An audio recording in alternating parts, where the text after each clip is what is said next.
this platform where we all are engaged in the same profession. The only difference is few have joined the profession earlier because they born earlier, and few joined later for the same reason. So here we all are senior and juniors in terms of our age and engagement in the same profession. And I'll be talking and sharing my experiences to you all as a senior colleague and nothing else. And if any one of you have any query, feel free to ask me and to clarify your doubts in between. There is no problem. And yes, how can I forget to congratulate for the efforts taken by Dr. Kalpesh Gupta ji for organizing this FDP. And I could see many teachers are participating in such a long duration FDP. This is for 1 month almost. This is indeed a very good sign that you all as a participant wish to know the subject. As we know that we all are untrained teachers, minded, untrained teachers. Because if a teacher is to be appointed for nursery, for primary, for secondary education, you see, the qualification for the candidate is that he must be a trained teacher, TGT, PGT, B.Ed, M.Ed, BTC, and so many degrees must be there for a teacher if a teacher is to be appointed for nursery, primary, and for other educational system, but not in the higher education.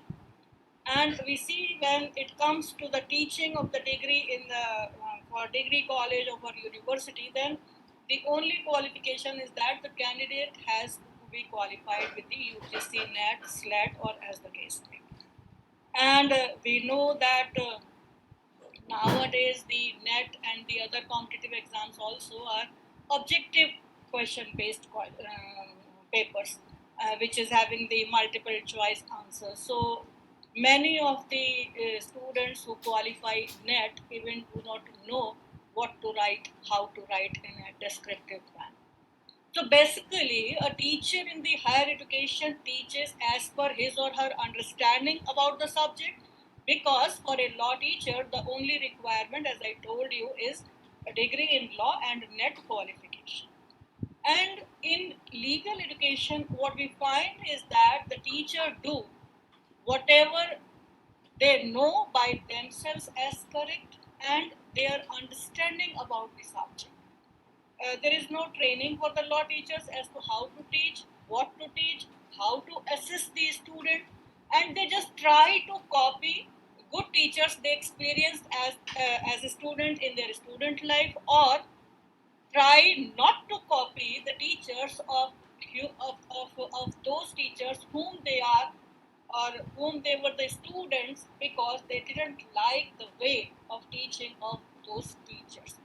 So presently, with the advancement of technology, everyone has many opportunities to listen different teachers and the other persons also on different topics, Indian teachers, Indian educators, foreigners, on all or very similar topics on different topics, because we know that the YouTube videos, lectures which are available on Moot Swayam, NPTEL, etc., that are available to everyone. And not only the students but even the teachers also learn, and they get information on the subjects, on the style, on the linkages as to how the speaker is speaking, as a teacher, as an educator, how the other is speaking. So now we have got many opportunities. Earlier it was only the teacher student relation, but now it's a relation is not confined to the teacher and student, but now it is expanded to the online modes also. This is one of the positive aspect also, and maybe to some extent some negative points are also there because of the authenticity and many other things. So, coming to the topic which is assigned to me, that is the strategies of teaching human rights in Indian law schools. First, I'll start with the Indian law schools. The term used, Indian law schools. So, we know that presently there are three systems or three types of the law schools exist in India. with very different style of teaching, learning, and the students and the teachers, they all are different because the law departments and faculties in the central and the state universities, that is the first type of the legal education we are imparting through government colleges also. The second type of the legal education we find through the national law universities, and the third is from the private universities and private colleges. They all follow different culture of treating as well as teaching their students. And in some institutions, good teachers are missing. In other, students may be desirous to get a degree only without learning. So these are all the practical things which we face in today's scenario in the Indian law schools. But as I have to discuss on the topic, I will start with what is teaching. Thereafter, I will discuss few strategies that can be applied by all of us with few moderations in our teaching also. Because teaching is a teaching. It is not confined that a particular subject is to be taught in a particular manner. Many modes and methods and strategies can be adopted in different law papers, and human rights law is also one of that paper. So it is not that what modes and methods I'll be discussing with you in the coming minutes, then it is not confined only to the human rights law teaching, but it is a matter of teaching as to how it has to be taught to the student. So, what is teaching? Simply, we know that teaching is just to impart the knowledge, or that best suited word is in today's scenario is that the to impart the information or just to instruct someone that may be a student or some other person. So teaching is not confined to a teacher and a student, but it may be related to anyone as to how to do something or how to cause someone to learn and understand something by example or by experience one can teach. So teaching is the process through which the needs, the experiences, and the feelings also of the people can be attended and intervened, and they learn the particular things. So, the teaching is simply the imparting of the knowledge as well as the information to others. The question is why teaching? Why do we teach? Or what is the purpose of teaching? So, that the very purpose is that whatever teacher is teaching, imparting knowledge and information, that is the other to whom he or she is imparting, the others may learn also. So as you see that there are refresher courses and FDP short-term courses organized by the UGC, HRDC with the idea to refresh the memory and to make the participant learn. So the very purpose of the teaching is that the person who is teaching must be able to teach in a way so that the others to whom he or she is imparting that knowledge or information may learn that thing. And then another question that may come to your mind is that who are the teachers? Can we say ourselves only the teachers who are duly appointed on the regular or other basis in these type of the educational institutions? As I said, that teaching is a process. So is the learning also. And learning is also the process. We learn every time, we learn from everyone. It is not like a person appointed to teach as a teacher. Nature is our teacher, flora fauna is our teacher. Through technology we learn.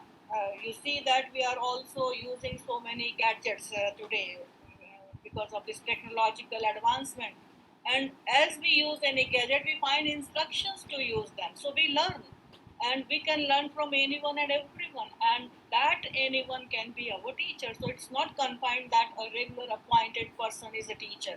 Anyone can be a teacher from whom we learn something which we were not knowing earlier. But here we are discussing about the formal teaching.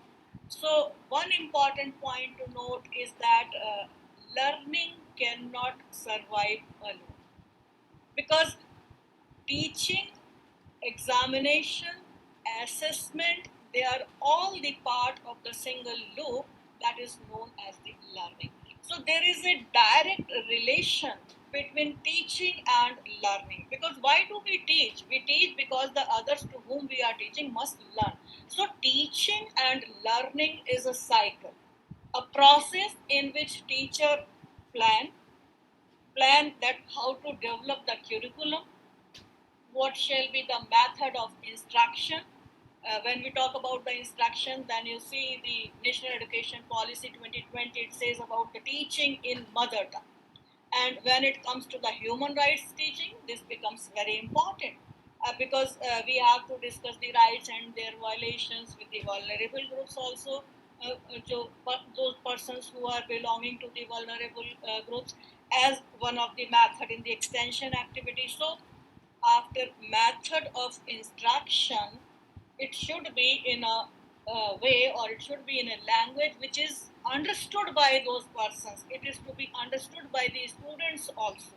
So the method of instruction is very important after developing the curriculum, and we need to know what types of the assessments that shall be adopted to gauge the learning, that whatever we are doing as a teacher, other is taking that or not, other is learning that or not, because every teaching must result in good learning. So as a teacher, you must plan accurately.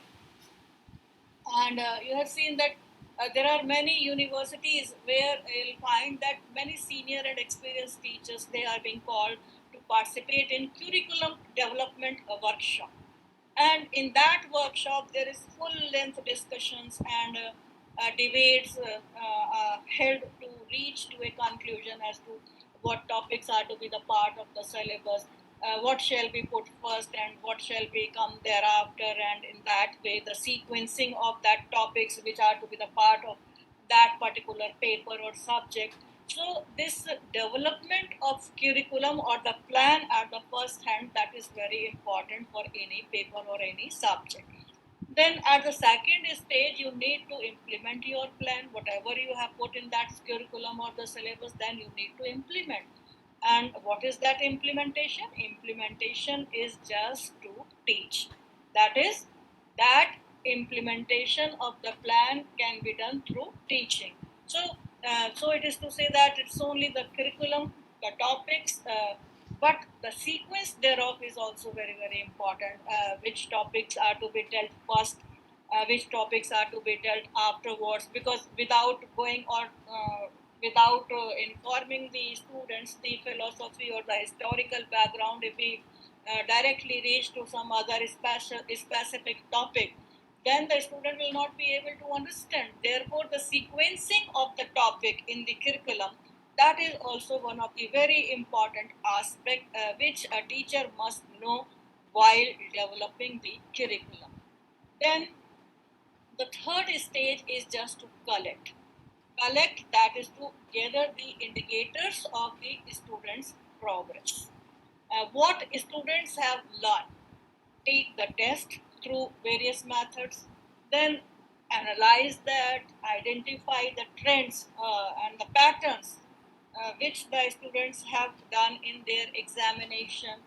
It may be a formative assessment, it may be summative assessment, it may be continuous assessment. So there are various ways to know, because if we will not assess the student, then we will not be knowing as to what are the shortcomings. And then if there are certain points which needs reteaching, reinforcement, then we need to replan, we have to refine the plan based on the analysis of the data, the pattern, the methods which are coming from the student's assessment. So the objective is just not to evaluate the or to give the marks to the students, but it is to be a formative assessment, that how much the others, that is the students, are learning from what a teacher is teaching. This is the only purpose, and in that way, it has to evaluate the alignment of the curriculum. You can evaluate the context, the extent to which the legal skills develop in the students. So teaching in a law school is, is a great experience for the teachers. where they teach to the grown-up students. And teaching legal skills, especially the human rights law, is an important service also in a democratic nation like ours, where we are having the welfare concept in the country. So in that way, human rights law teaching becomes very important, because in law schools we find that more focused students come for learning, and they are more inclined towards this course. So what I'm trying to emphasize here is that the law schools must emerge in preparing the students as the academicians, as practitioners, as counselors, solvers, social activists also, because human rights tells them that your performance in the society will provide them the social justice, will protect their rights, will respect their rights. So for that, these type of the critical thinking are required for a teacher who teaches the human law. And this critical thinkers or critical thinking in the students, which is the first and the foremost important requirement of the legal education, is also one of the important requirement for the human rights law students also. And that can be ensured through the teaching, because it's not enough to know the theories, the provisions, and the doctrines in law. In human rights arena, a variety of intellectual, technical, interpersonal, or negotiable skills are also very, very important. As I just mentioned, that there is no training for the law teachers as to how to teach and what to teach. Similarly, there is no training how to assess the students, how to replan our curriculum, how to reteach those students so that they may learn and they may develop the critical thinking, they may develop as a good practitioner, they may develop the various theories which are there, the part of the human rights law.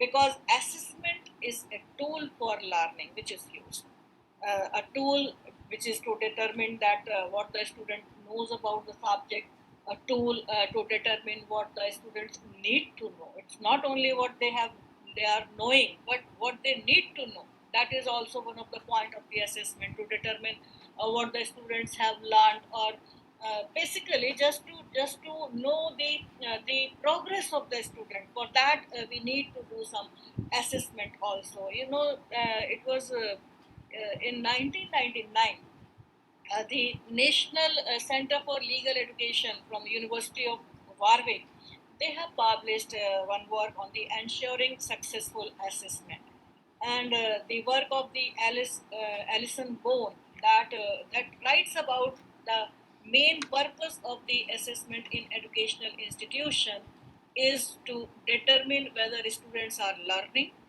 what we as teachers believe that they should learn. And as a result of our teaching, what we are teaching, whether the students are learning or not, that is the very purpose or main purpose of the assessment. So regarding human rights teaching, you see that it was in 1978, there was one international congress on teaching of human rights was held in Vienna. And it was in September 1978, and that was the 30th anniversary of Universal Declaration of Human Rights.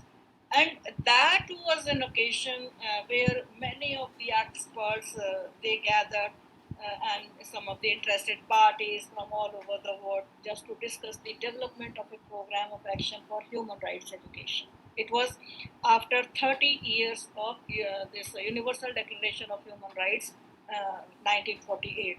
So in this Vienna Congress, this is said to be one of the important and very, very landmark in the development of the international education relating to the human rights and fundamental freedoms, in which you see, for the very first time, the teachers, the educators, the activists, experts, many of the government officials, they all gathered together to represent the various viewpoints on the human right education, because till then there was no basic training in human rights, and there was no specialized teaching even.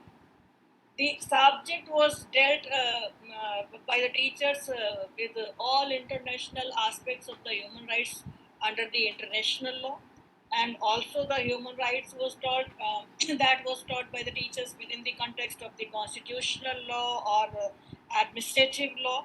And that is, it was not being taught by the teachers as a separate discipline, as a separate subject. So, if we take the example of the constitutional law, then part third and part fourth of the constitution, everybody says that the part third, that is the fundamental right, that ICCPR provisions are there. When we see part four, directive principles, when then the teachers were teaching like ICSCR, that economic, social, and cultural rights. Those rights are there in part four.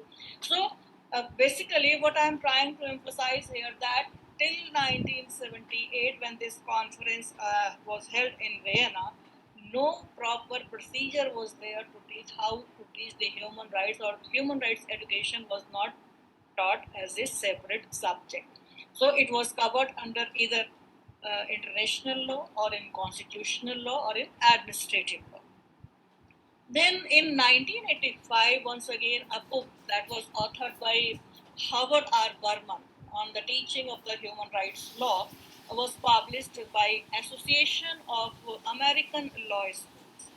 And here, Berman writes, which I quote, that when he writes that in certain aspects, human rights education is a victim victim of tension between law perceived as a vocation and law seen as an intellectual enterprise, unquote.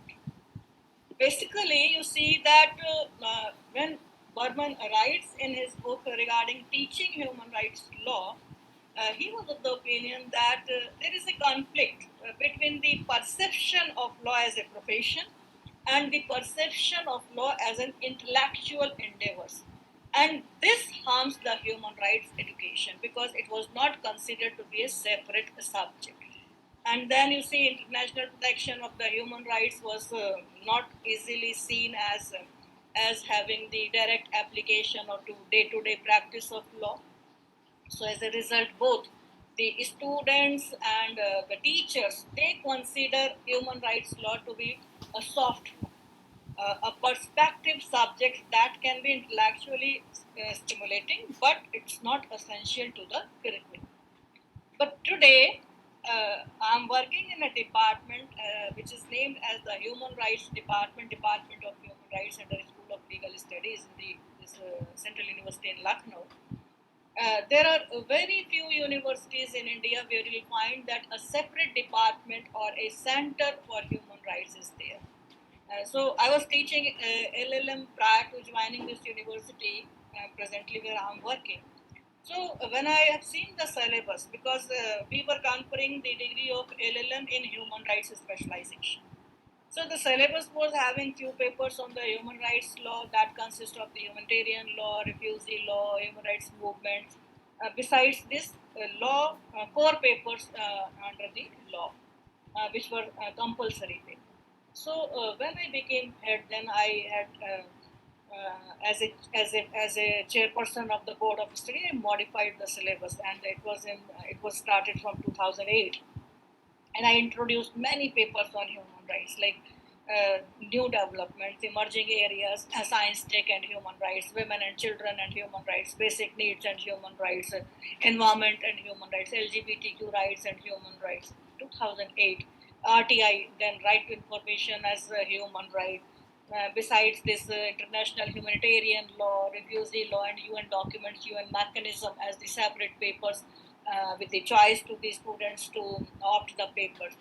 And at the same time, because considering the practical aspect of the human rights education, I also introduced one paper that was extension activities and seminar paper as compulsory paper for all the students, in which the students have to give the 7 presentations in the seminar on the current on the current legal and human rights issues, and the students were asked to give a handwritten write-up so that they may understand what they are writing. and we all the department teachers sit together and ask the students many questions what they present, so that they may develop many skills, research skills, presentation skills, arguing skills, their cases, how they argue their cases. So they have to present the minimum two presentations through PPT mode also, so that they may also learn the computer and how to make prepare the PowerPoint. So all these skills were to be learned by the students. Then I got the opportunity to prepare the course for human rights law for PG program by University Grants Commission as the member of LOCF committee in 2018. So this LOCF is a learning outcome based framework, and you can all have the syllabus from UGC website, LOCF human rights syllabus from the UGC website, that is applicable in all the universities now, where seven of us had a brainstorming session on different aspects of human rights that which are must for any law school in India. The traditional papers as well as the new aspects coming up and involving rights of the human beings. So we discussed that, and after brainstorming sessions, 8 or 9 times we sat together in Delhi. We seven with professors of human rights and law. Then we have planned that LOCF program, and we have introduced certain papers there regarding the impact of the globalization and privatization in terms of the business, in terms of technology, in terms of environment, terrorism, then gender disparity in a new way, vulnerable groups, which may be relating to the migrants, indigenous persons, weaker sections, then many of the new aspects that is related to the vulnerability that based on the social, economic, physical, and mental grounds. So they were all made the part of the human rights study in terms of the protection and preserving their rights. And along with that, we have also introduced the papers on the UN agencies, international and regional instruments, the treaties there of the various documents. So they were all made the part of the human rights syllabus, which is available. The new approaches which are affecting the human rights, whether it is the sports and human rights, LGBTQ rights and human rights, or some of the rights due to scientific and technological developments like artificial intelligence and human rights. Because we were all having this robot judges and robot lawyers are there, so we need to see the impact of this artificial intelligence on the human rights. So all these pointers are brought in the framework on the human rights teaching. So human rights law teacher in Indian law school is expected to cover a broad range of topics now, to provide the students with a comprehensive understanding of human rights issues, not only in the Indian context but internationally too. Because we all know that human rights law is a law which is neither a subject that can be taught exclusively under the legal provisions, because it's not like IPC, CRPC where you are teaching the sections or the case law to the students, or it's not a subject that is applicable in the territorial boundaries of the country. IPC is applicable in India, CRPC is applicable in India. This is human rights. So human rights is a subject that is attached to many fields that directly and indirectly affects human lives. Social, political, and economic concerns interact with the human rights issues, and they cut across many fields. The teacher can provide a thorough framework for analyzing and addressing the human rights concerns. So the teacher can incorporate viewpoints from the disciplines like sociology, like political science, international relations, philosophy, and many more disciplines which are emerging. Teacher may have a direct intervention with the rights, the use of the technology and artificial intelligence. As in my department, ours is the interdisciplinary department. So some of the teachers are from the law background, some of the teachers are from the human rights background, some of the teachers are from political science background. So they see human rights from their lens, and this is the beauty of this paper of the human rights. So this is the beauty of the subject human rights, that everyone is teaching from witnessing these human rights from their own lenses, and in this and very very enriched syllabus we have prepared, and the students are getting the benefit of that rich syllabus, because teaching human rights law in law schools involves covering various key areas also, and that provide the student with a comprehensive understanding of the subject. So it is also required that the teachers must also be knowing the law with different angles, with a different lens also. And here I would like to cover some of the expected areas which a human rights law teacher must cover while teaching the human rights. Like teacher must cover to introduce the human rights to the students by providing an overview of the concept of human rights, its historical development, its philosophical underpinnings also. You may discuss the significance of the human rights in promoting the dignity, equality, and justice. Because, as I told you, it was never taught as a separate subject. So, these groundings are there from the constitution, from administrative law, from international law. So, you can familiarize your students with international human rights instruments such as UDHR, ICCPR, ICSCR. These are Bill of Human Rights. Then you can examine India's human rights framework, which includes the constitutional provisions, the Protection of Human Rights Act, and many other relevant case laws and many other acts which also speaks about the human rights. You can also explore the civil and political rights guaranteed by the Constitution and international conventions, such as right to life, liberty. Many of the rights are there, and then you can discuss with your students the right to education, right to health, housing, food, because the basic needs that are required for every human being, those are the part of this syllabus which must be covered by any human rights law teacher.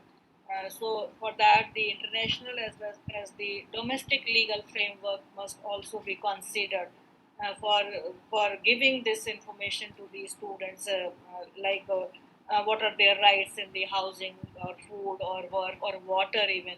So you can also discuss the different challenges and complexities which are involving in realizing these rights in the Indian context also, because students should be made aware about the roles and the functions of the national and international human rights institutions, such as what is the function of the National Human Rights Commission, whether there exists the State Human Rights Commission or not, what's the procedure to go there, how they decide the cases, so that in practical you can also take the students to these commissions as to how they are working.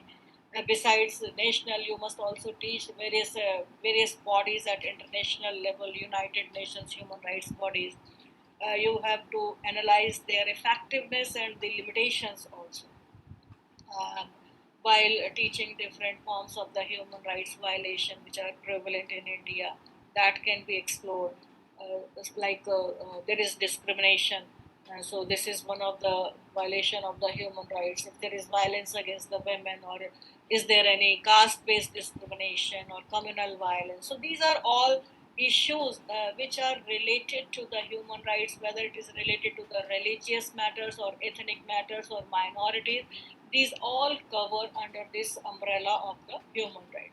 You can also discuss the legal remedies or the mechanism which is available to address these violations, and then you have to explain the intersection of the human rights law with that of the criminal law in India. That is also one of the important aspects, because many of the rights which are available to the accused persons or to even the prisoners, those must be the part of the this curriculum of the human rights. And you can discuss the topics such as the custodial torture, the right to fair trial, police reforms, prison conditions or prisoners' rights. So that all will be covered under the human rights and the criminal law system.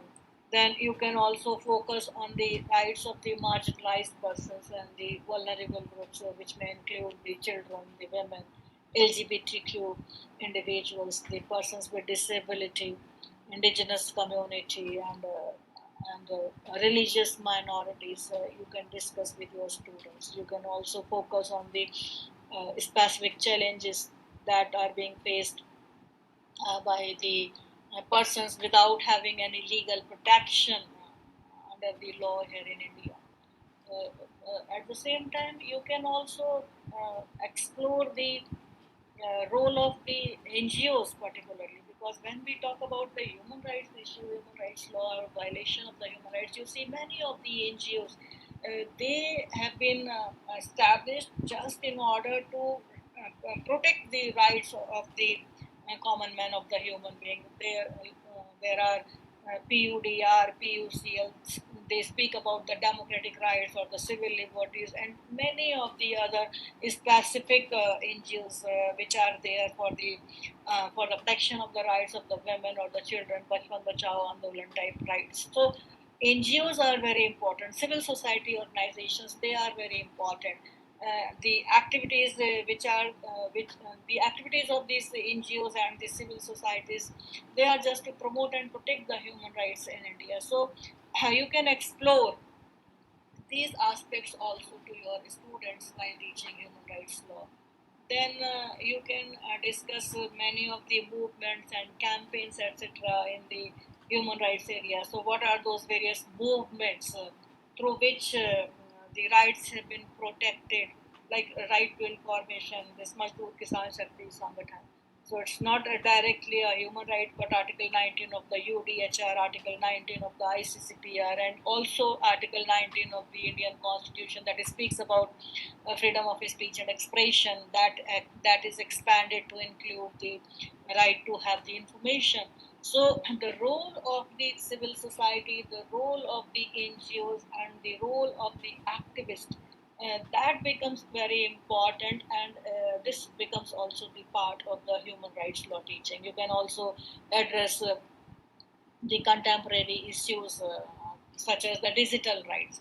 Now we know that the right to internet is protected under Article 19 1G and 21 as a fundamental right. So what are those rights? Environmental rights, business and human rights, the impact of technology on the human rights. So there are various points which can be discussed in the emerging human rights issues, and you can also discuss the evolving legal responses and challenges which are associated with these issues.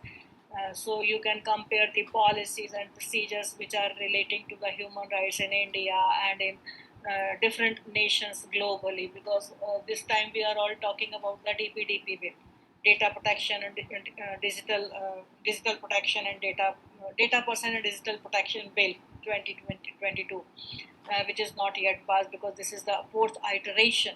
So we can also discuss with the students regarding this digital rights and digital protection or data protection. What are the laws which are there in the other nations? So we can compare the policies, procedures, and laws relating to human rights issues.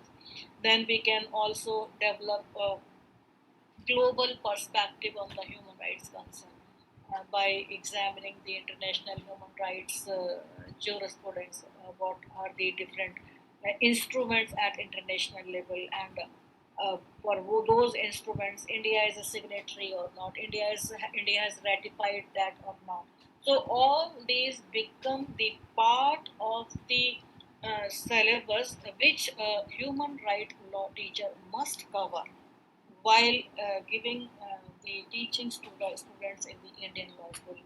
One important point to note here is that the specific topics and the emphasis may vary depending on the curriculum and the expertise of the teachers also. So basically, if a teacher who is having the specialization in business law may also cover the topic of the business and human rights, like the teacher who is having a criminal law expert can also cover the criminal law with respect to the human rights, because all types of these human rights are and cannot be covered by a single teacher. So there is a requirement of different specialized teachings, and this can be done through the different teachers who are available in the law schools in India, because there are many of the things which need to be understood by the teachers also regarding human rights when it comes to the ethical considerations in human rights law, when it comes to the critical perspective of the human rights law, when it comes to the comparative human rights law. So, practical application of human rights law. So you can facilitate your students with the expertise of different teachers who are having their main specialization in business, in criminal law, in family law, and in other different law, international law. They can also facilitate this, and besides that, you can also ask for the practical exercises such as the moot court competitions, human rights clinics, and field visits with that of the human rights organization, because to apply theoretical knowledge to the real world scenario is very important. And basically, if you see that in these key areas which just I have discussed with you, there are different approaches to teach those areas. It's not like that everywhere we have to teach in a single manner, because it is also very important point which I would like to discuss, that the teaching human rights in Indian law schools, that comes with its own set of challenges also, and those challenges require careful crafting strategies to ensure effective teaching and learning. So, a teacher can adopt various strategies to effectively teach the human rights to the law students. Several methods can be adopted to promote active learning and critical thinking, and the engagement with the subject matter, as I just discussed with you. Then the methods and the strategies may be changed considering the uh, stage and the knowledge of the students, because uh, as to in which semester the student is studying this paper, that is also one of the very important factor, because we know that at initial level, or the student is in the final year, because we can understand that the first year student need more grounding in basic legal principles than the senior student. So we have to use many methods for teaching this subject, human rights, and for that you can begin with the informative lectures to provide the students with foundational knowledge of the human rights concepts, legal frameworks with the relevant case laws. You can also encourage the students to actively participate in discussions. So lecture may be there, discussions may be there. You can ask the questions, and you can share their respective perspectives also of the different students, all the students on the human rights issue. So discussion can be conducted in these small groups. It may be conducted with the whole class.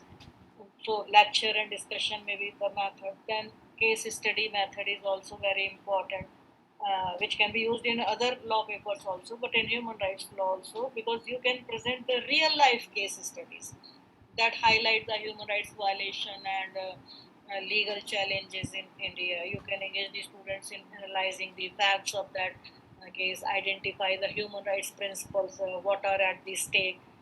They can propose the legal strategies for addressing the violation in this case study method. You can also guide the students through the facts of the case which has already been decided, the relevant legal issues, what are the court's reasoning.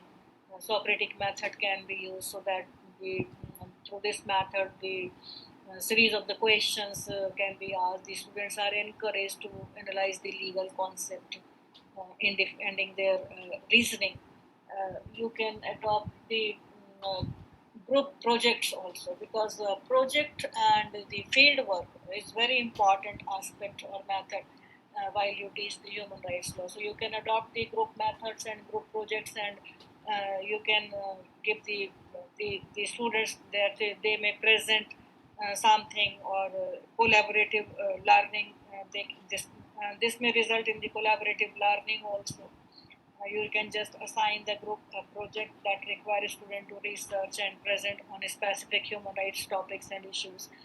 You will see that this collaborative approach promotes the teamwork also, because they will consult with each other, and then they will come out at a particular conclusion, and then they will try to present before the teacher. So this will enhance their critical analysis power, their research skill also. You can also allow the students to explore their areas of interest with the human rights law. It's not like that you are giving a project to all the students equally, that you all do the work on the women rights, or for that matter on the LGBTQ rights. You just ask the students in which area they are comfortable and more interested.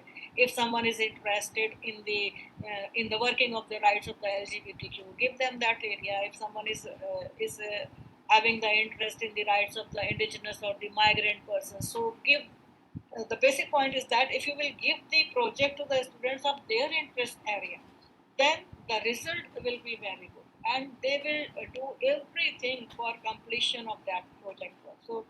So this is a very important aspect when you teach through the project methods. Then moot courts and simulations, you all know these are also used in the other law papers also. Then role plays and debates, that is one of the important things which can be done in the human rights law teaching.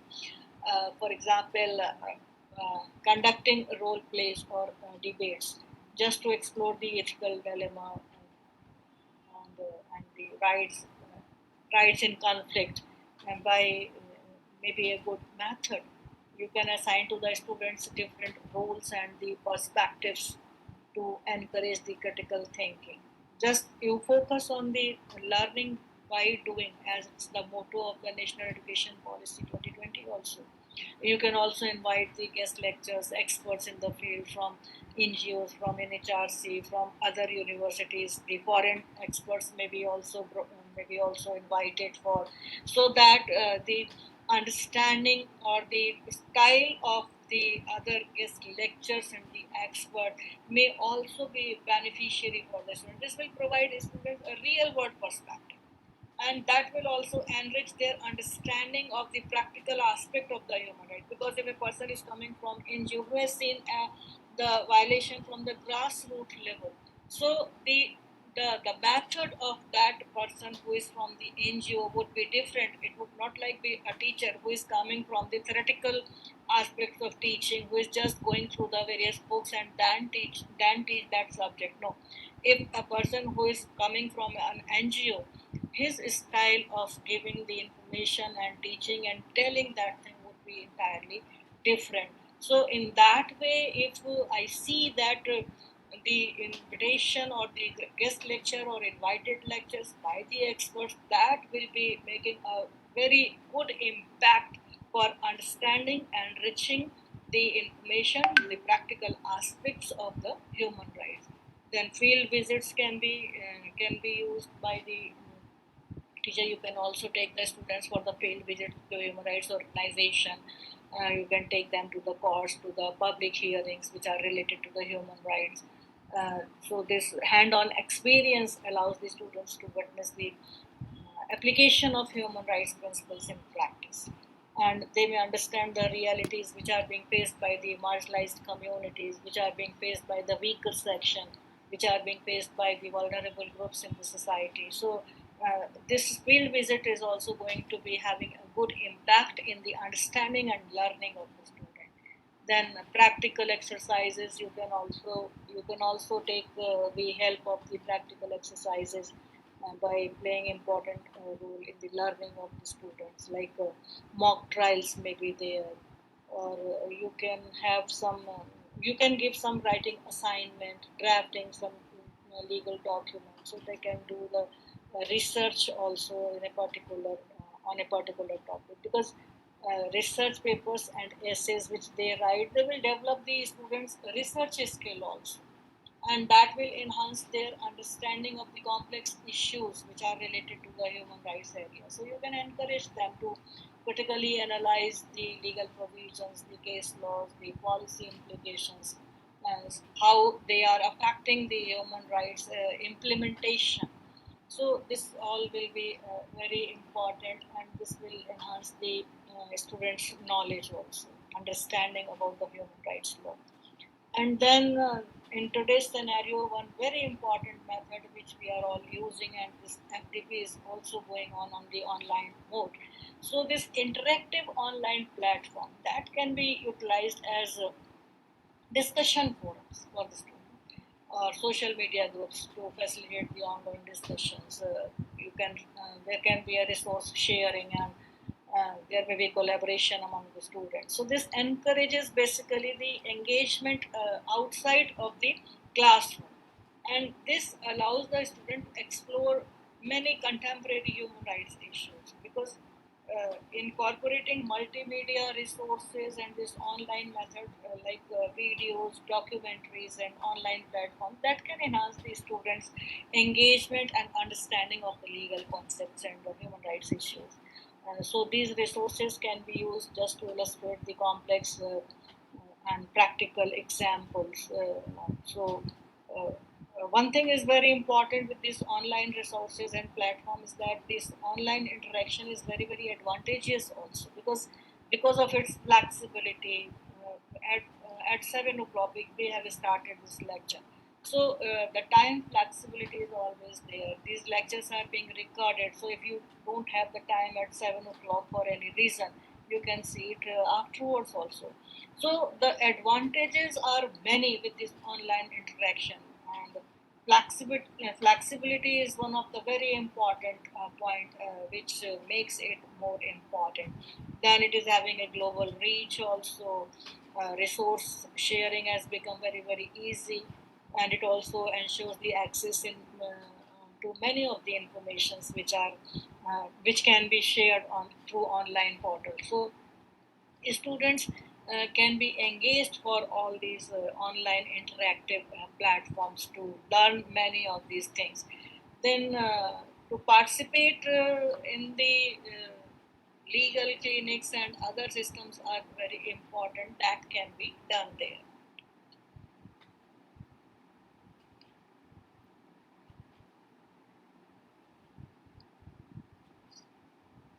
Sorry. So all these things are very very important, and the active participation of both. As I told you that if we talk about the teaching learning, its methods, and many of the outcomes that is in the shape of the learning, the learning objectives, the needs, and the standards of the students, all these factors are very important with the planning, the implementation, and the assessment of that planning.